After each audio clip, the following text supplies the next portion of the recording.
بسم الله الرحمن الرحيم الحمد لله رب العالمين والصلاة والسلام على سيدنا محمد الصادق الوعد الأمين وعلى آله وأصحابه عليهم أجمعين أما بعد السلام عليكم ورحمة الله وبركاته Hürmetlik aziz Müslüman qarindoshlar, men bugun Resulullah sallallahu aleyhi ve sellem'nin iş izleri namlık, köp kısımlık davet dersi sözleşini karar kıldım.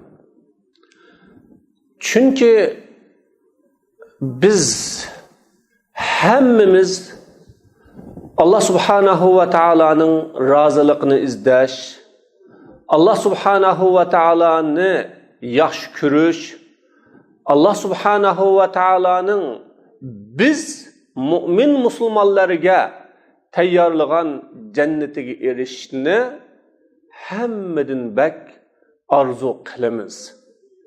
Allah subhanahu ve ta'ala bunun yo'lini bizga ko'rsatib deydiki: "Qul in kuntum tuhibbunallaha fattabi'uni yuhibbukumullahu ve yaghfir lakum zunubakum."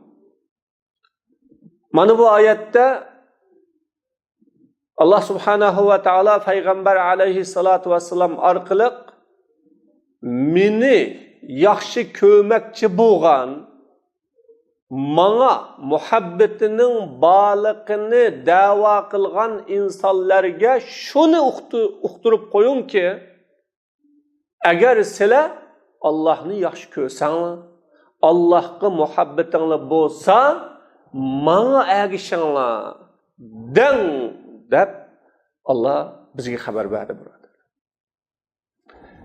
Mana agishinglar yuhibbukum, buning mukofoti Allah sizlarni yaxshi ko'radi va sizlarning gunohinglarni kechirim qiladi. Mana bu oyati karima Allohni yaxshi ko'rishning, Allohga bo'lgan muhabbatimizni isbotlashning yo'li, amaliy ifodasi Resulullah sallallohu alayhi va sallamga agishish ekanligini bizga ko'rsatib qo'ydi. Mana biz Resulullah sallallohu alayhi ve sellem'ge ergeçken çağımızda bizning Allah'ını yaxshi ko'radiganligimiz o'tirg'i chiqsa, aşı orqali ham Allah'ның bizni yaxshi ko'radiganligi isbotlanadi, birodarlar. Va bizning gunohlarimizning kechirim bo'lishi bu orqali kapolatga erishadi. Demek Allah'ını yaxshi ko'rish ve Allah'ını dost tutishning ifodasi Hazreti Muhammedur Resulullah sallallahu aleyhi ve sellem'ge ergishlikda. Yana Allah subhanahu ve ta'ala laqad kana lakum fi rasulillahi uswatun hasanatun liman kana yarjullaha vel yawmal ahira ve zekerallaha kesira. Mana bu ayette Allah Resulullah'a ergishish uchun Resulullah'ni bir o'lga namuna qilganligini, bu kimning namunasi Resulullah, kimning o'lgisi? Bu Allah subhanahu va ta'alani eslaydigan ve ahiret kunisiga iman etadigan ve ahiretga ishonadigan, ahiretki baradiganligini biladigan kishiga Resulullah sallallahu aleyhi ve sellem'nin namuna ekanligini bizga bayon qildi. Undaqda Resulullah sallallahu aleyhi ve sellem'nin iş izleri namliq bu ders biz Müslümanlarning Allah'ның yaxshi ko'rishiga erishish ve Peygamber Allah subhanahu ve ta'ala'nın bizning gunohlarimizni kechirim qilishga erishish uchun tayyorlangan aziz birodarlar. Resulullah sallallahu aleyhi ve sellem'nin iş izleri namlı bu dersimizin birinci kısmısı Hediyun Nebi sallallahu aleyhi ve selleme fi ta'amihi. Peygamber aleyhissalatu vesselam'ın yemek içmekteki iş izi. Resulullah yemek içmekte kandak haletlerde buluttu. Nimi işlerini kılıttı. Yemek içmekteki yani yemek içmek edepleri, kaideleri, yemek içmekteki Resulullah sallallahu aleyhi ve sellem'in ahvallarını biz bu dersimizde tanıştırırız. Peygamber aleyhissalatu vesselam'ın yemek içmekteki ahvalığı qarasak, Peygamber aleyhissalatu vesselam la yeruddu mevcuden ve la yetekellefu mebkuden. Ba nesini red kılmaydı. Bunu yigim yok. Köngnem tatmidi. Ya ki bu addiyken bunda tamakını yemeymen dep Resulullah bana red kılmaydı. Ne mi bolsa yetti. Ve yokunu izlemeydi. Yokunu izlemeydi. Resulullah sallallahu aleyhi ve sellem. Bu nemini uqtirib turdi desanglar aziz qarindoshlar, bu insanın özünün hayvanlık tabiatidan çıkan iradelik, kayser ve mükemmel bir insan ekanligini uqtirib turdi. Çünkü insan daim yeyishning keynide ya içishning keynide ya onun din huzur elip hayatının huzurunu tapadigan bo'lganligi bu insanın haqiqiy bir hayatının ma'nosini, hayatının qimmatini tushunmaganlikdan bo'ladi. Shunga Peygamber aleyhissalatu vesselam bani red qilmaydi ve yokni izdemaydi. Fema qurriba ilayhi shay'un min at-tayyibat illa akala. Peygamber aleyhissalatu vesselam'ның aldığa halal, pakiza, qanda bir narsa akilinsa Resulullah sallallahu aleyhi ve sellem onu yeydi. Resulullah'ның aldığa akilingan narsani yeydi. Eğer Peygamber aleyhissalatu vesselam'ның onu köngli tassa, Resulullah'ның tabiatida onun bir muhabbeti bolsa, Peygamber aleyhissalatu vesselam onu yaxshi yeydi. Eğer Resulullah sallallahu aleyhi ve sellem yep könmegen, ya ki onun bilen yep adetlenmegen tamak bulup kalsa, Peygamber aleyhissalatu vesselam onu yemekti. Ama Resulullah sallallahu aleyhi ve sellem'nin yemegenligi onu haram kılganlık noktasından emas idi. Fakat tabiati yaqtırmaganlık noktasından idi.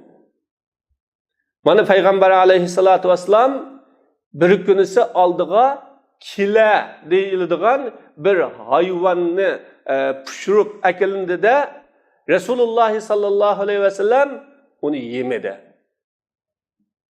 Peygamber aleyhissalatu vesselam yemedi. Peygamber aleyhissalatu vesselam'ның qishida Halid radhiyallahu anhu ba'di Halid radhiyallahu anhu yedi. Peygamber aleyhissalatu vesselam bunu yemedi. Peygamber aleyhissalatu vesselam'ның bunu yemeganligi onu haram noktasından emas edi. Çünkü haram bo'lgan bo'lsa, Peygamber aleyhissalatu vesselam özünün dastıqında haram narsani yeyishga asla ruxsat qilmaydi. Demek insan ma'lum tamoqlarni yemasligi mumkin. Masalan, ba'zilarning tatliqqa ko'ngli yo'q, yeb ko'nmagan yoki ba'zilarimiz yashagan muhitda, yurtda yeyilip könmegen bir tamaklar var. O başka bir yerge basak, onu yiyildiğen, o yerde yep köngen bir tamaklar var. O kişinin onu yemegenlike,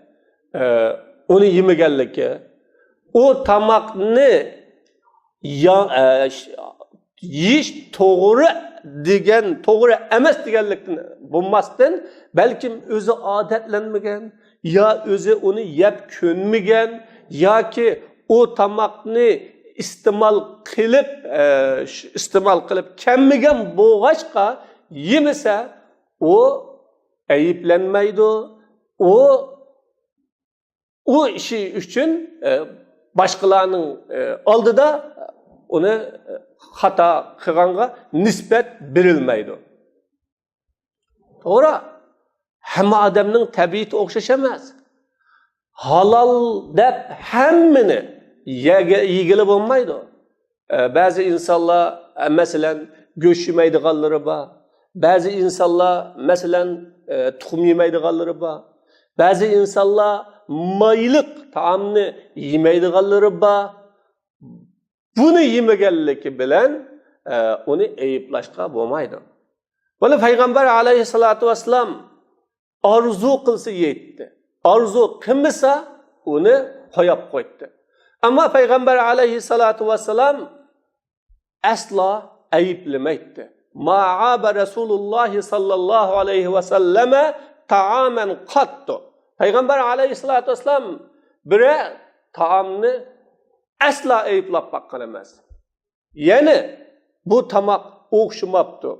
Ya ki bu tamak təmi yaxşı emasken, bu tamakını okşutamapsız degендek Resulullah taamını eyiplemekte. Ama taamının ilgisiyle egalandırış verilse, bu onun için kirmeydi. Ma taam ne siz yaxşı itenmepsiz de, ama taamını eyiplemesi buludu. Yani Peygamber aleyhisselamның adetleri taamını addi kögellikten, ya ki kanda bir taam bolsun, onu Resulullah bana münasip emasken, ya ki men unda tamakını yemektim degen noktalardan Resulullah onu eyiplemegen, sökmegen o Resulullah sallallahu aleyhi ve sellem. Eğer Resulullah o taamını yiyiz kelse, yetti, yiyiz kemese koyup koydu. Koyup koyganlığı Resulullah'ın özünün yiyişine hanımgallıqıdır. Peygamber aleyhissalatu vesselam taamını maktap mı koydu? Özünün yiyisi kegen, ya ki özünün tabiatida yiyişini yaş gördüğün taamları Resulullah sallallahu aleyhi ve sellem'in aldığı koyulgan çağda Peygamber aleyhissalatu vesselam o taamını maktap koydu. Resulullah'ın maktıgallığı başka taamlarını sökkünü, eyipligini, ya ki başka taamlarını yaratmıgallığı emesiydi buradarlar. İnsan, mana bazı özü yaş gördüğün, özünün yiyisi var taamını yese, bek okşaptı. Bek lezzetlik mutlu bu taam. Hakikaten yaxşı, bana bek tetidi.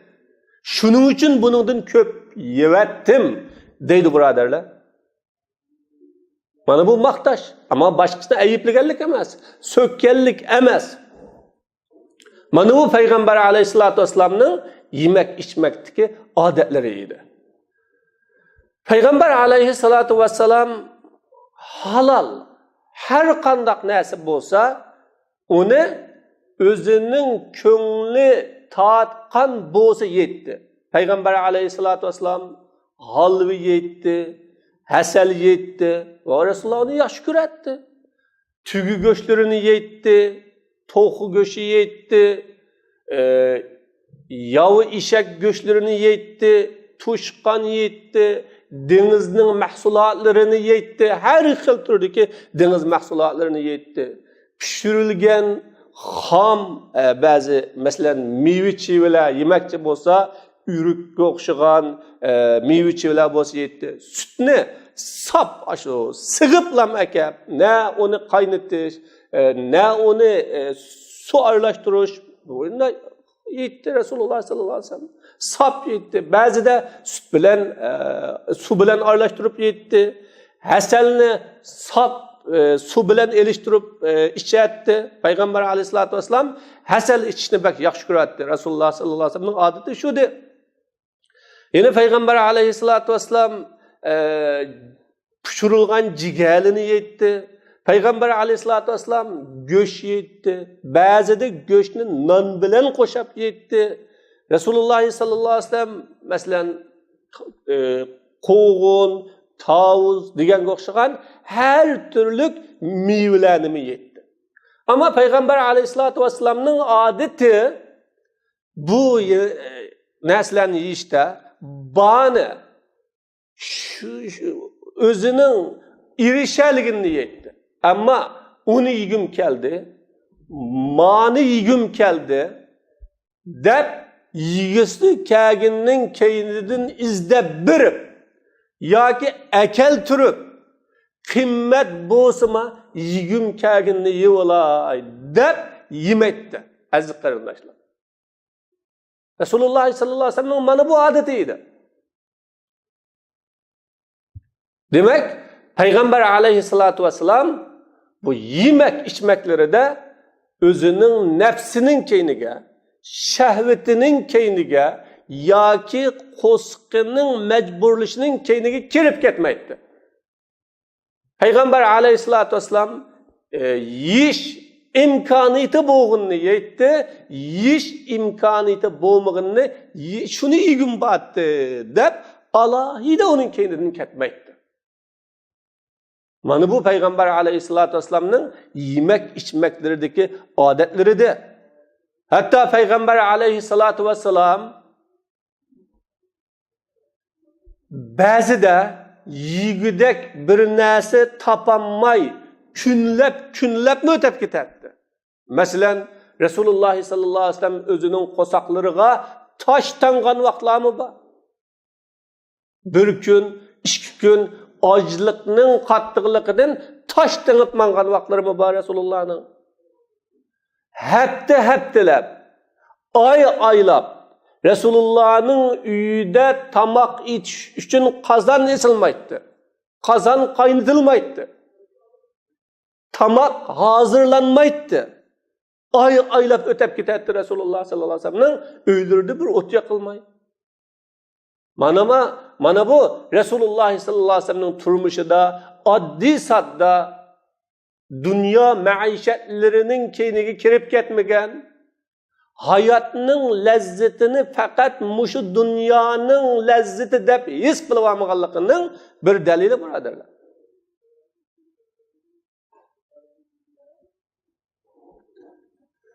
Peygamber aleyhissalatu vesselam taamlarını yegan chig'ida do'stxonni silib, ya'ni uyda gilam bo'lsa gilamning ustiga, nima bo'lsa shuning ustiga do'stxonni silib Rasululloh yeydi. Ustallarning ustida yemaydi Rasululloh sallallohu alayhi vasallam. Peygamber aleyhissalatu vesselam do'stxonlarini uyida gilamning ustiga silib yeyishdan sirt Resulullah 3 barmiq bilan yeydi. Peygamber aleyhissalatu vesselam taamni yeb bo'lgandan keyin yeb bika bo'lgan chig'ida u barmoqlarini yalib o'tadi. Texmi bir pokiza bo'lish uchun. Bu bir qism insonlarning tushunganidek Resulullah'ning qo'shiqi to'ymaganlikdan yoki Resulullah sallallahu aleyhi ve sellem tamakka bo'lgan ishtihosining ortiqligidan emas edi u. Peygamber aleyhissalatu vesselam'ning ne kadar Allah'ning ne'matlariga tashakkur qilib yegan taamni pokiz yeyish. Bugungi kundagi bir qism qo'shiqini och qo'yib turib, ammo tamaqini oshirib qo'ydigan yoki qachilarini pakizalashning o'zini bir xil ochko'zlik deb tushunadigan odamlarning aksichi edi. Rasululloh taomni yeb bo'lgandan keyin qo'lni yuvib o'tadi. Resulullah taamni yeb bo'lgandan keyin ba'zi vaqtlarda qo'lini yuvatadi, ba'zi vaqtda qo'lini boshqa latila, ya'ni lungular bilan yoki qo'l aytadigan raqlarga aytib o'tadi va bugungi kunda qog'ozga o'xshagan tozalik qog'ozlari bilan Rasululloh sollallohu alayhi vasallam qo'lini aytib o'tadi. Ama Peygamber aleyhissalatü vesselam'nın 3 barmıqı bilen yiyişi tamak aldığı kelgen çağı da tamak üçün yüzünü itip hiç tarafga qaramay qoluqqan gap kirmaydi, ko'zamma hech narsani ko'rmaydi. Shu oldimgi tamoq kelsa, tamoqni yeyishdan boshqa hech qanday narsaga men ahamiyat bermayman degan kishilarga o'xshash emas edi Rasululloh sallallohu alayhi vasallam. Tamoqni yegandimi, birinchidan Rasululloh oz yetdi, ikkinchidan Rasululloh oldirmay yetdi, üçüncüden Rasululloh sallallohu alayhi vasallam shu tamoqni yeyishlaridan nihoyatda temkinlik bilan, isillik bilan yetdi. Xuddi shu tamoqni o'zini otgandek yemaydi Rasululloh.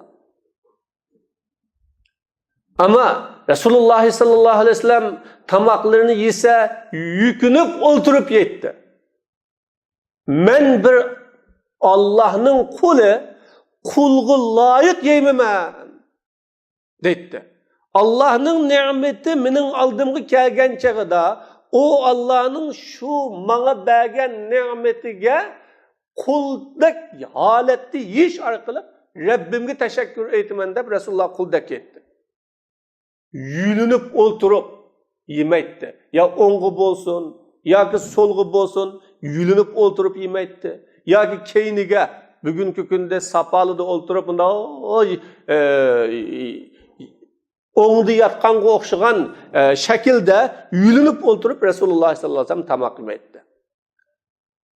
Mana bu Payg'ambar alayhisolatu vasallamning tamoq yegan vaqtdagi adablari va Rasulullohning axloqlari edi. Payg'ambar alayhisolatu vasallam tamoqni yeyishida beshida Bismillah deb yetdi. Allohning ismini ve ahiriste tamoqni yeb bo'lgandan keyin yeb tugatgan chag'ida Allohga hamd sano yo'llab alhamdulillahi kaseeran tayyiban mubarakan fi g'ayra makbi wala muwadda wala mustaghnan anhu rabbuna ya rabbana deb Rasululloh sallallohu alayhi vasallam mana bu duolini o'qitdi. Yani ba'zida bu duo bilan emas, elhamdülillahillazi yut'imu ve la yut'amu manna alayna fahadana ve at'amana fasaqana ve kullu bala'in hasanin ablana elhamdülillahillazi at'ama minat ta'am. Mana bu shundoq duolar bilan dedi. Yani bizga taam bergan, ammo o'zi taamga ehtiyoj bo'lmagan, bizga öz fazli bilan yaxshilik qilib to'g'ri yo'lga yetaklagan, bizning qo'saqlarimizni to'yg'azgan, bizni shirin sharbatdek lazzatlik suv bilan sug'agan, har qanday yaxshi ne'matlari bilan bizlarni sinigan Allah subhanahu va taologa maqtash, güzel madhilar bo'lsin dedi. Yani ba'zida bizning qo'sqimizni to'yg'azgan, shirin sharbatdek suv bilan sug'agan, yalang'och qo'ymay, güzel kiyimlar bilan avratlarimizni yopgan, ozg'unlikdan to'g'ri yo'lga yetaklagan, gumrohlikdan haqiqatni ko'rsatgan, nurg'un o'zi yaratgan maxluqlardan nurg'unisidan bizni iman ne'mati bilan afzal qilgan va mana bugungi kunga o'xshagan dasturxonning ustida o'ltirib bergan ne'matlari bilan huzurlanish va uningdan iste'mol qilish va uningdan manfaatlangudek bir ne'matni ato qilgan Alloh subhanahu va taologa hamd sano deb bunda duolarni qildi. Haqiqatan inson dasturxon ustida o'ltirib, mayli uning dasturxoni qanchalik oddiy bo'lib ketsin, qanchalik uning dasturxoni tuvan bo'lib ketsin, ana shu dasturxon oldida o'ltirib, tamoqni yeb turib, dasturxonga kelanmayotgan yoki u yeyotgan taomni yemayotgan nurg'un insonlarning borlig'ini o'ylagan chog'ida o inson ana shuningdan sürünmey qolmaydi birodarlar. Va ham insonning shu ne'matga Allohning oldida qandoq javob berishda yuzi qizamay qolmaydi uningki. İnsan o'ylangan chog'ida har vaqt Allohning ne'matlarining xuddi sudiki biliqni su qorishab tug'uniga o'xshash uni Allohning ne'matlarining yepib turganligini his qiladi o inson.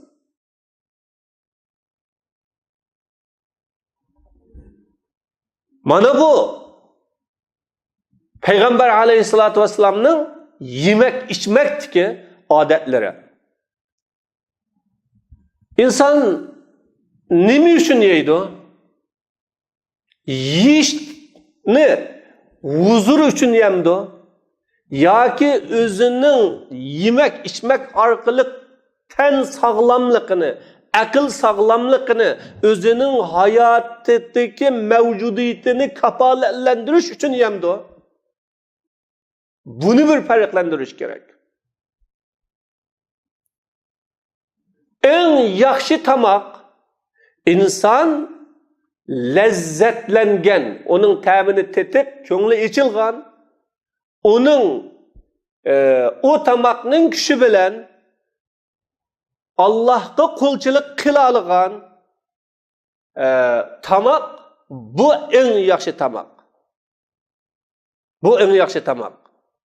İnsan şu tamoqni yeb o'ltirib nimani ko'ralaydi? Allah subhanahu va taolaning qudratini ko'ralaydi. Rabbining ne'matini ko'ralaydi. Şu tamoqning o'zi uning oldidagi bir mo'jiza birodarlar. Masalan, olmani misol qildi yoki juzini misol qildi.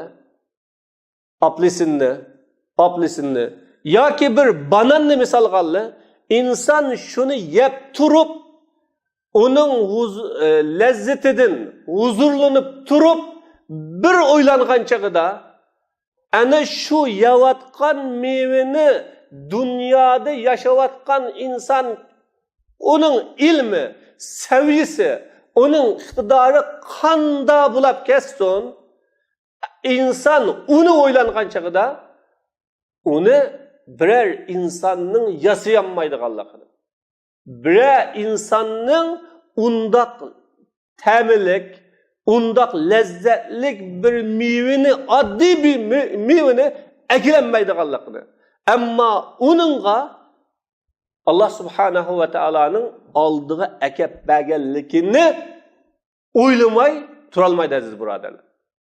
Mana bu dasturxondagi insonning oladigan eng cho'ng ne'mati bu.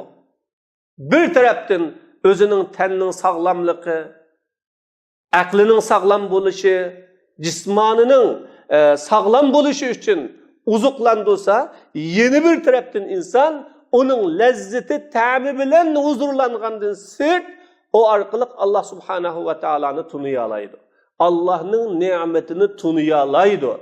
Ve şunu yep durvatkan haletinde insan bunu bəgən, bunu yiyişini nisb kılgan ve bunu özünün aldıda tizip ekep bəgən bir zatqa hamdü sana etmay, dua kılmay ve onun üçün şu nimetinin teşekkürüsünü eytidiganlıqını niyet kılmay, o kopanmaydı buraderler. Şunu Resulullah sallallahu aleyhi ve sellem tamakni yep boğandın ken dua etti. Elhamdülillahillezi ezaqani lezzetehu ve ebqa fi kuvvetihi ve ezhebe anni eza. Detti. Bana bunun ta'mini, lezzetini tetitgan, onun küçüde meni hayat saqlab qalgan, onun bana keraksiz nijaset taraflarını özü urullaştırgan yol bilen çıkırıvatkan Allah subhanahu ve ta'alaga hamdü sana deb Resulullah Allah Teala'nı maqtaydı. Mana bu Peygamber aleyhissalatu vesselam'nın taamlardaki edepleri.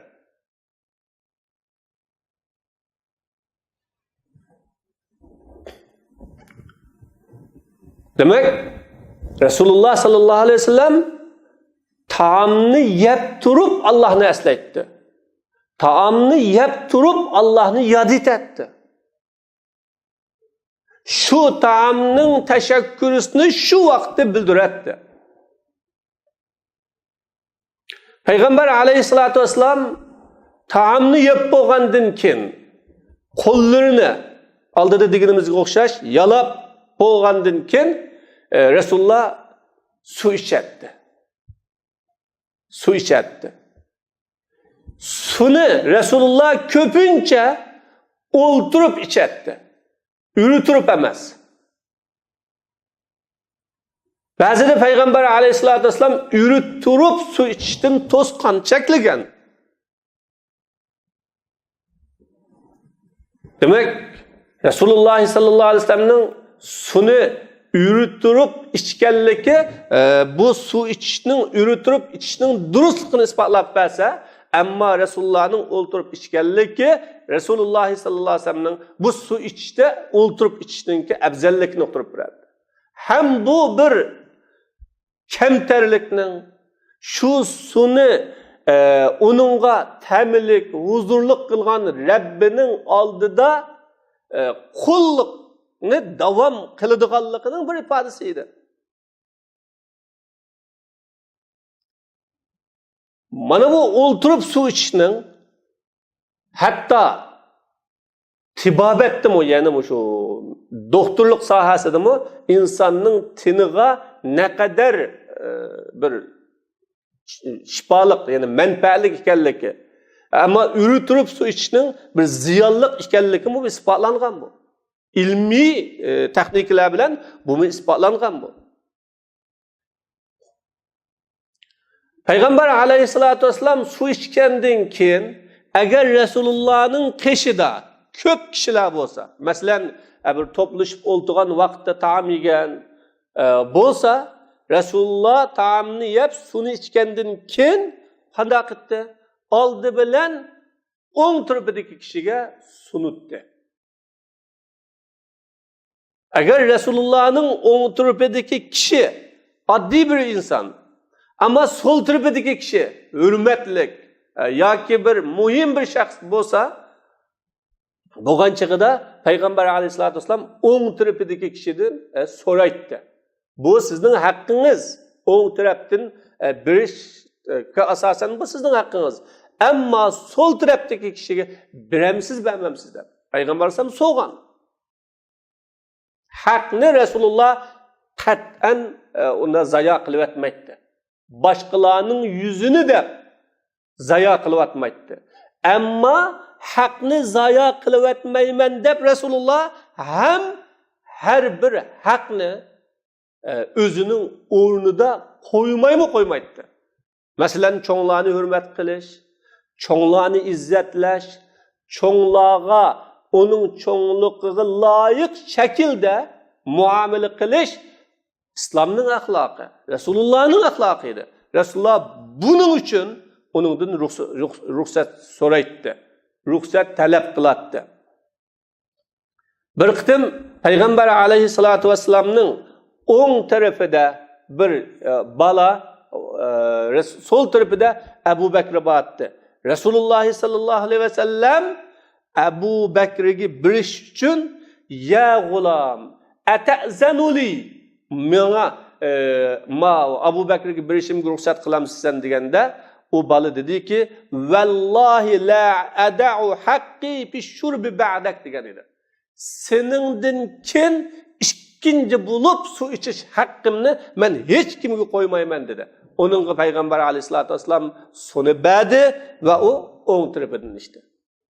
Bu o balının, o küçük bir balının bu çoğunluğa hürmetsizlik kılganlık emas. Bu İslam'da ne kadar her bir insanın hür, erkin, özünün hakkını qanday şekilde eliş ve onu qoğdaş ve hakkığı qanday şekilde iyi bulaş gereklilikini bildiriş buludu buralarla bu. İslam mana bu xil şekilde kişilerini terbiyeleyen. Ve bu Resulullah sallallahu aleyhi ve sellem'deki bir ulug' zatın kin su içiviliş bu bir şeref bu. Yani o balı için şeref bu. Hem o Peygamber aleyhissalatü vesselam'ını ne kadar yaxşı görgenlikinin, ne kadar Peygamber aleyhissalatü vesselam'ını söygenlikinin bir görünüşü buradarlar bu. Men Resulullah her bir işini on taraftan başlaydı.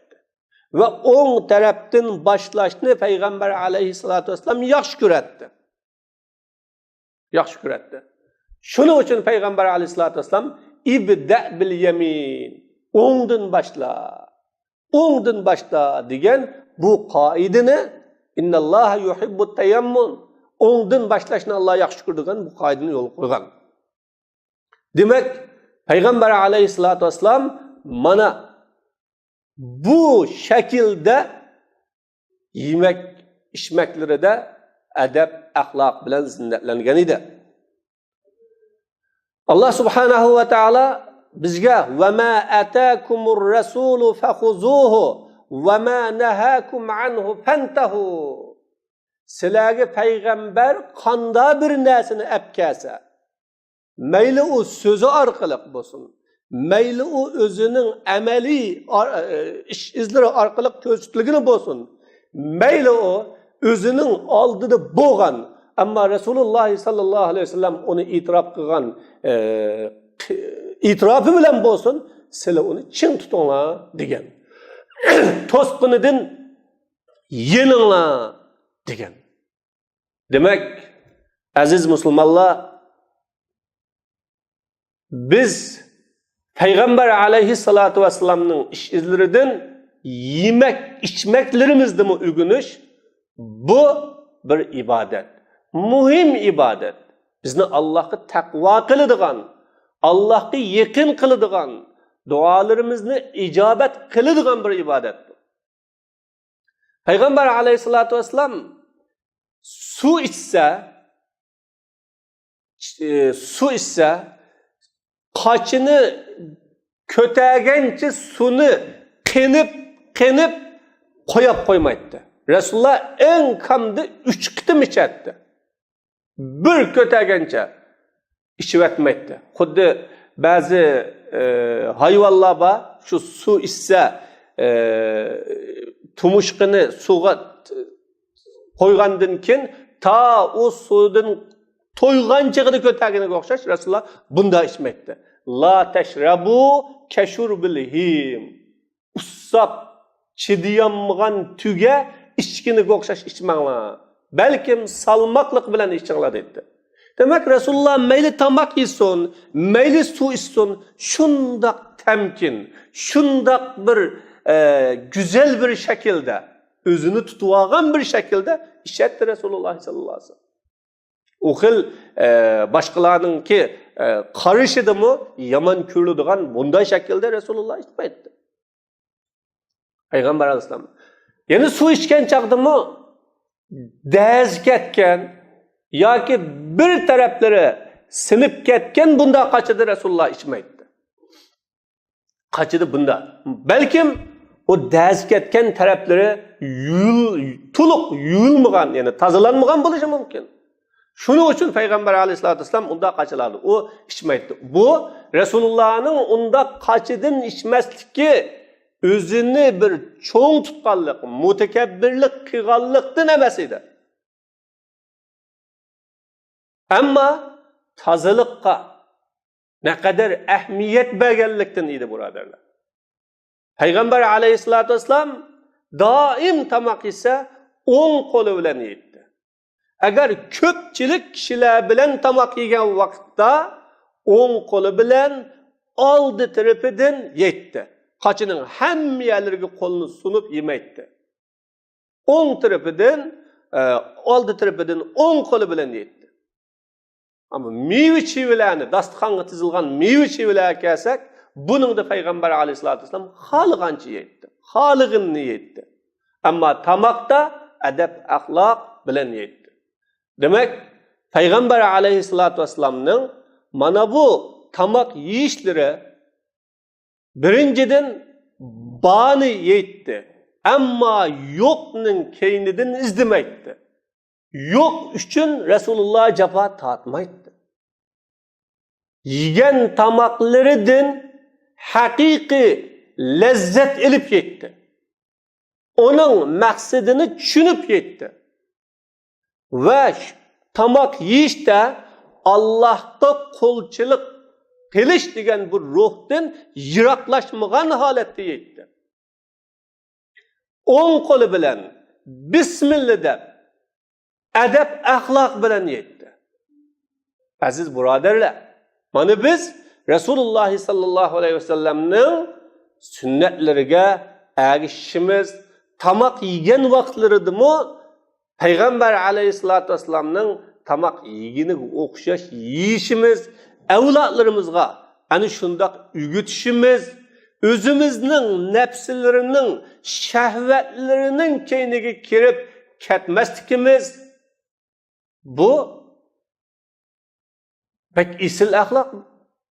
Ba'zida o'zimizning nafsining keyniga kirib boshqalardan qarz abbosimi elib uni yegim keldi, buni yegim keldi, uzun bo'pti yemigili, bir yuvasamcho deb tamoqning keynidan uni yevilish uchun ketadigan bir ahvollar bor.